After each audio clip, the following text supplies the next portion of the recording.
ada orang datang, Mbak Eva, di Jakarta Utara, di pelabuhan tradisional. Kejadian mungkin 15 tahun yang lalu. Dia katakan, setelah saya selesai ngaji, dia datang.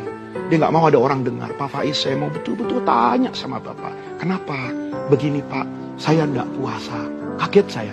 Ada orang ngaku langsung nggak puasa itu habis pengajian duhur. Gitu. Loh, kenapa? Dia jawabnya sederhana Mbak Eva. Kalau saya puasa, yang nggak puasa jadi 5 orang. Kalau saya nggak puasa, yang 5 orang puasa. Ternyata apa?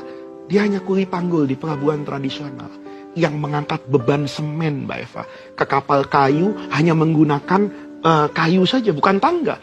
Saya bisa merasakan betapa beban yang berat luar biasa. Bekerja dari pagi sampai sore. Katakan dia nggak sanggup untuk itu. Tapi kalau dia bekerja, dia bisa bawa uang. Dia larang anak-anaknya, nak, jangan ngojek payung. Pada masa itu ya, jangan jualan koran. Nanti kamu jualan koran kepanasan, nggak puasa. Sudah, bapak yang tanggung. Bapak kuat. Kuat dia berbohong. Menyelamatkan 5 orang yang berpuasa, termasuk istrinya. Dia tidak berpuasa. Fikih itu, para pemirsa, tidak sesederhana yang kita bayangkan. Menjadi mufti, menjadi guru agama, menjadi kiai, itu tidak soal hitam putih dalam agama. Tapi ada realita di masyarakat yang mungkin harus kita sikapi dengan kebijaksanaan. Maka saya dengan niru guru-guru saya, itu saya peluk orang tadi.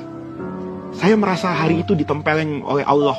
Kenapa? Di saku saya ada amplop habis ngaji itu. Saya hari itu, Mbak Eva merasa, saya jadi ustadz masuk neraka. Kok bisa ya? Saya ceramah di masjid ini bertahun-tahun. Saya tidak tahu ada jemaah yang hidupnya sulit seperti itu, sementara saya bisa pakai jas seperti ini. Hari itu saya mengatakan, ini ada kezaliman yang terjadi pada diri saya. Maka sebelum saya nasihati orang itu, saya katakan, Bapak selamatkan dulu surga saya. Kenapa bos? Saya kasih uang ini. Bapak pulang, ini uang cukup berapa hari, Bapak jangan kerja. Dia katakan, terima kasih. Itu menyelamatkan saya. Nah, soal orang itu nanti dia tidak puasa pada hari selanjutnya, itu saya serahkan kepada Allah. Kita jangan mudah, Mbak Eva ya, menghakimi dan menghukumi orang. Kalau kita tidak tahu latar belakang apa yang membuat orang itu melakukan tersebut, kita tidak tahu juga peran apa yang sedang dia mainkan. Apa peran dia sedang mencari kenikmatan hidup di dunia, atau peran hanya sekedar ingin menyelamatkan nyawa anak-anaknya dengan makan.